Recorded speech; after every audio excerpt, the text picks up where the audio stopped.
So, hello student, welcome to ND Education. আজি মই তোমালোকৰ মাজলৈ কেটামান মোস্ট ইম্পৰ্টেন্ট আপডেট লৈ আহিছো কাৰণ আমাৰ মুখ্যমন্ত্ৰী ডক্টৰ হিমন্ত বিশ্ব শৰ্মা ছাৰে কেটামান এনাউন্সমেন্ট তথা ঘোষণা আগবঢ়াইছে ৰিলেটেড টু এটা নতুন আঁচনি ওকে আঁচনিটোৰ নাম হৈছে তোমাৰ মুখ্যমন্ত্ৰী জীৱন অনুপ্ৰেৰণা আঁচনি কেদিনমান আগতে জীৱন প্ৰেৰণা নামৰ এটা আঁচনিৰ কথা কৈছিলে বাট নতুনকৈ আৰু এটা আঁচনি যিটোৰ নাম হৈছে মুখ্যমন্ত্ৰী জীৱন অনুপ্ৰেৰণা আঁচনি তাৰ ওপৰত কিছু মন্তব্য আগবঢ়াইছে তেখেতে লগতে আমাৰ যি নিযুত মইনা আঁচনিৰ এপ্লাই কেতিয়া হ'ব ওকে কেনেকৈ কৰিব লাগিব ইয়াৰ ওপৰতো কিছুমান কথা কৈছে আৰু এতিয়া আমাৰ সামাৰ্ট পোৰ্টেল তোমালোকে সকলোৱে জানা যে আন্ডাৰ গ্ৰেজুৱেটত এডমিশন ল'বলৈ সামাৰ্ট পোৰ্টেলত আমি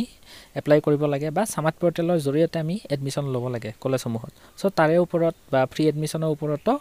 তেখেতে বহুত মন্তব্য আগবঢ়াইছে ওকে সো আজিৰ এই ভিডিঅ'টিত সকলোখিনি ডিসকাস কৰা হৈছে বা ডাইৰেক্ট মই তোমালোকক দেখাই দিম সো ভিডিঅ'টি চাই থাকা আৰু হেখলৈ চাবা যাতে সকলোখিনি কথা এইটো নতুন স্কলাৰশিপটোৰ কথা হওক বা নিযুত মইনাৰৰ কথা হওক বা সামাৰ্থৰ ৰিলেটেড একো যাতে কনফিউজন নাথাকে তোমালোকৰ সকলোখিনি যাতে বুজি পা সো ভিডিঅ'টি চাই থাকা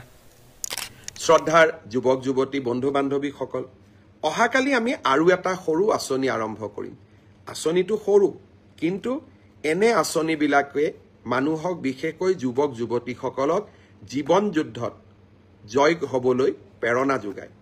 আপোনালোকে জানে যে পোষ্ট গ্ৰেজুৱেট পাছ কৰাৰ পিছত বহুত ল'ৰা ছোৱালীয়ে বিভিন্ন বিশ্ববিদ্যালয়ত গৱেষণা কৰে আৰু গৱেষণা কৰাটো এটা যথেষ্ট অৰ্থৰ প্ৰয়োজন হয় আৰু তাৰ বাবে বহুজনে কষ্টও পায় অহাকালি আমি এখন নতুন আঁচনি আৰম্ভ কৰিম মুখ্যমন্ত্ৰীৰ জীৱন অনুপ্ৰেৰণা এই আঁচনিখনৰ জৰিয়তে ৰিচাৰ্চ স্কলাৰ সকলক যিমানে আমাৰ গভৰ্ণমেণ্ট ইউনিভাৰ্চিটি বা সামাজিক বিশ্ববিদ্যালয়সমূহত ৰিচাৰ্চ কৰি আছে তেওঁলোকক আমি ২৫,০০০ টকাৰ এটা এককালীন সাহায্য আগবঢ়াম আৰু কোনোবা যদি দিব্যাংগজনে গৱেষণাত জড়িত হৈ আছে তেওঁলোকক আমি ৪০,০০০ টকা এককালীনভাৱে আগবঢ়াম অহাকালি আমি পৰ্টেলটো মুকলি কৰি দিম বিভিন্ন বিশ্ববিদ্যালয়ত ৰিচাৰ্চ কৰি থকা সকলো যুৱক যুৱতীক যোগ্যতা অনুসাৰে এই পৰ্টেলত আবেদন কৰিবলৈ আহ্বান জনাম শ্ৰদ্ধাৰ ছাত্ৰ ছাত্ৰী বন্ধু বান্ধৱী সকল এইবাৰ নামভৰ্তিৰো চলি আছে কলেজবিলাকত মই কেইদিনমান আগতে অসমৰ কলেজৰ অধ্যক্ষসমূহৰ লগত এখন ভিডিঅ' কনফাৰেন্স কৰিছিলোঁ প্ৰতি বছৰে মই অভিযোগ পাওঁ যে আমি কোৱাৰ পিছতো নামভৰ্তিৰ সময়ত কোনোবা মহাবিদ্যালয়ে ছাত্ৰ ছাত্ৰীসকলৰ পৰা ফিজ ল'বলৈ চেষ্টা কৰে এইবাৰ সেয়েহে মই নিজে অসমৰ কলেজসমূহৰ অধ্যক্ষসকলক ভিডিঅ' কনফাৰেন্সৰ যোগে লগ পাইছিলোঁ আৰু তেওঁলোকক মই কৈছিলোঁ যে এইবাৰ নামভৰ্তিৰ ক্ষেত্ৰত আপোনালোকে যেন কোনেও ছাত্ৰ ছাত্ৰীসকলৰ পৰা টকা পইচা নলয় কাৰ পৰা নল'ব যাৰ হাতত এখন ৰেচন কাৰ্ড আছে যদি ৰেচন কাৰ্ডখন আছে আমাক আয়ৰ আৰু কোনো বেলেগ প্ৰমাণ পত্ৰ নালাগে মই অধ্যক্ষসকলক বুজাই দিছিলোঁ কিন্তু কোনোবা দুখীয়া মানুহ ৰেচন কাৰ্ডখন নাই